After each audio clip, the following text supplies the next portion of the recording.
Hey everybody, it's Maggie Mulhern from Modern Salon. We are here in Las Vegas at the most beautiful salon I've ever seen. It's the Michael Boychuck Salon in Caesar's Palace.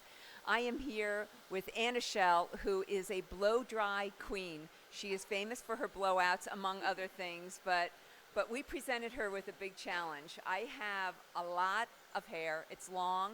It has multiple textures in it, and Anachell said she would do the challenge, that she would take this on. Anachell, what is your goal here? And we're using the microphone because there's lots of blow dryers going on here, so this is a little awkward, but what is your goal here? Okay, so my goal is to get as much volume as possible, just making sure that everything's just nice and smooth, and it being all one length is definitely a huge challenge, but we're going to get as much volume and body as possible. Okay, so you've been doing some very interesting steps, things I've never seen before. So I really want you to break it down. We deliberately saved the last two sections so that you could show what you've done. First of all, tell us how you prep the hair. And I just want to say it was one of the nicest shampoos I've ever had. It was a very gentle shampoo, and I know that was one of the things you said, that people tangle the hair during a shampoo and that you do it very gently. Yeah, absolutely. So what I used was the Kerastase Extensioniste. It's just great for healthy hair. It has great moisture, shine to the hair. And what I did when I shampooed it was I didn't go too crazy because, of course, your hair is so long. We didn't want it to tangle at the bowl. And then when I conditioned it, I kind of just raked my fingers through it just to make sure everything's detangled. So when we came back to the chair, we did use the Kerastase. It is the Discipline. It's like a leave-in. It's great for frizz. And so we just combed it out with a wide tooth comb. And we also used the mousse, the bouffant, and the gel, the blow-dry gel, to make sure that everything is held really well.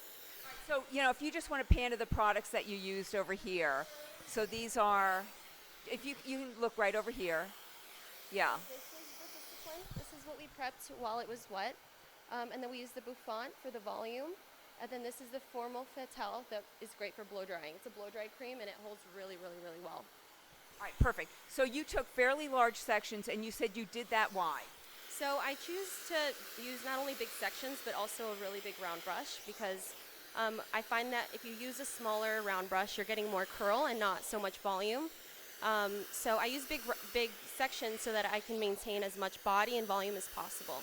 That's the goal, correct? Correct. We talked about the goal, and the goal was it's hard to get beachy waves on my hair. Mm-hmm. So she said she was going to give me a big voluminous blowout. So I know she has an Olivia garden brush that's ceramic and ion that holds the heat, and she has a Dyson brush. She's telling me why she loves it, and in a nutshell, why do you love your Dyson brush? Oh, I love my Dyson because I just find that it cuts my blow drying time in half. It's really quiet, so I can interact with my client and get to just chat the entire time. And it creates great shine. It's very, very light. There's just so much to love about this blow dryer. Okay, so she rough dried my hair to about 75%. And then I thought it was very interesting that you before you put it in the round brush, you dried the ends first. Why did you do that? So I did the ends first because I didn't want to put too much tension on your hair, especially when you're dealing with long hair like this. You want to make sure that you're not pulling and tugging on the client's hair. And I also avoided certain parts of your hair that happen to be really frizzy, just for the simple fact that, again, I want to just create a nice smooth blowout. So to keep it a little bit more damp is what will allow me to create that look. So I start with the ends, just drying it just a little bit, and I'll demonstrate that actually right now. Okay, so here's the last section, and she's already layered the product on there while it was wet, and now break it down for us. So what I like to do is I like to just blow dry the ends just so that the round brush can just smooth out the hair and we're not pulling and tugging. And once we have this about 60% dried, then I'll go to the root. Sorry, do you mind if I just squeeze in here? And I let the round brush tell me when the hair is ready. So I'm over directing and elevating, moving up. And as you could see, the brush is kind of just letting me know where it's dry. So I allow this to just go right through the brush, and I just bring it back down, bring it around, And since the ends are already pretty dry, this allows me to get it all the way through without it tangling. And as you can see, her head is not moving very much. And so we're going to keep this elevated, over-directed. And since this is the front piece, I like to over-direct it just a little bit more, just so that it lays beautifully and it does not disconnect from her fringe area.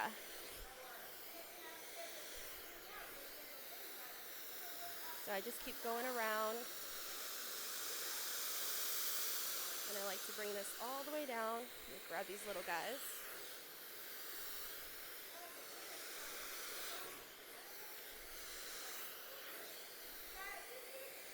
And so when we're done here, we're going to let this cool down just a little bit, just to maintain as much body and volume as possible. And in the meantime, we'll take out the ones on the side and in the back.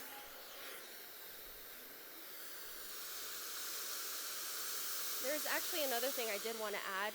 I love to start in the front, in the fringe area, simply for just the comfort of the client, whether it's a new client sitting in your chair or if they have cowlicks. For me, I just feel like it's really, really important to make sure that those are nice and smooth and you just tame down any cowlicks that they have.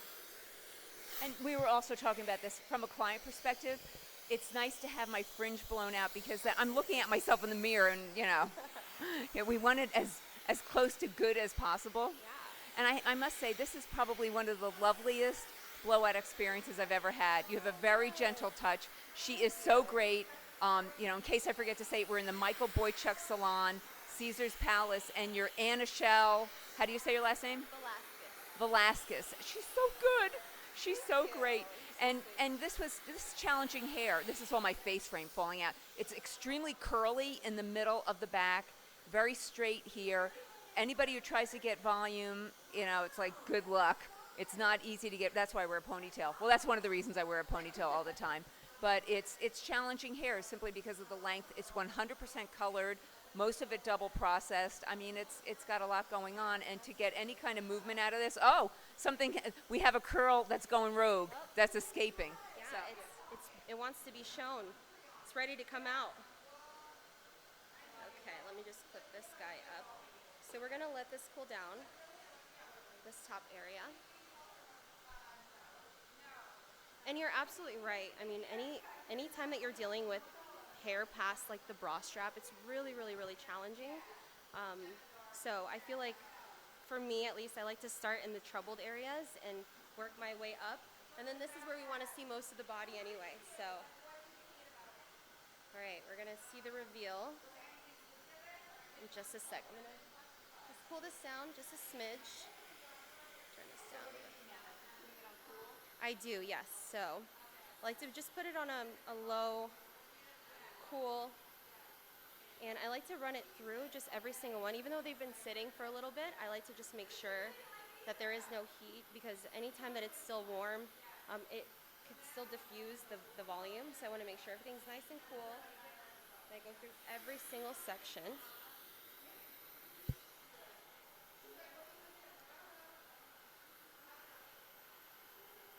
Even the fringe gets a little bit of love.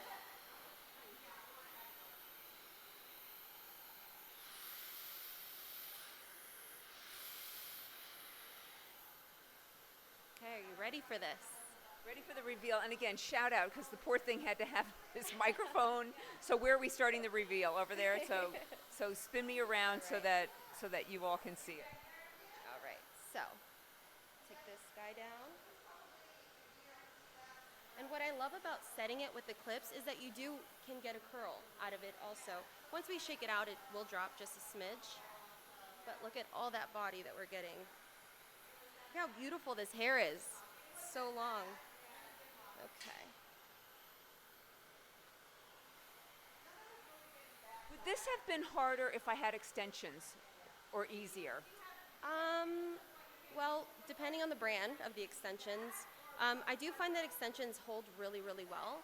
So I don't find it any more difficult or easier. I think that either way, the blowout process is about the same for me. I approach it very similar. I love it. Oh, this is great. This is really pretty. Thank so much. And you have some movement going on down here. And then watch what she's doing with her fingers, just to bring, we were talking about that, getting a little volume from the root. Yes, so I'm just kind of finger raking it. I don't like to put too much product in it because we're aiming for volume, and your hair is already just naturally falling wherever it needs to go. So I feel like the oils in your hands could really drop the curl.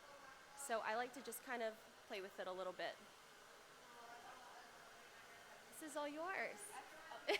Well, actually, it's all yours. I Thank know, you for right? doing it. Again, how do people follow you? So I am Anachell the Hair Whiz on Instagram or at Anachell. And it's Anachell here at the Michael Boychuck Salon. And do a little pan. This is really one of the most beautiful salons I've ever seen in my life. I mean, even and the shampoo experience, that whole shampoo area, and it's a great salon. Thank you. It's Check an it out. honor to Check be her here. out. And again, thank you. Thank you. This is fun. Thanks.